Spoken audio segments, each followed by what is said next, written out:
अस्सलाम वालेकुम दोस्तों। राइट्स का मतलब होता है फसाद या फसादो वबाल। ये एक ऐसी हालत होती है जब लोग एक जगह इकट्ठे होकर शोर गुल मचा देते हैं। ये आम तौर पर घबराहट, शदीद इमोशन और आपस में तकरार से होते हैं।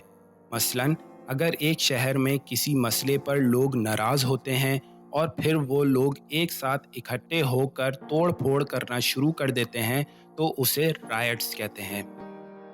The city experienced rights after the controversial verdict. शहर को तनाज़े का फैसला सुनकर फसादात का सामना करना पड़ा। तो ये था दोस्तों राइट्स का मतलब। उम्मीद है अब आपको समझ में आ गया होगा। मिलते हैं नेक्स्ट वीडियो में। शुक्रिया।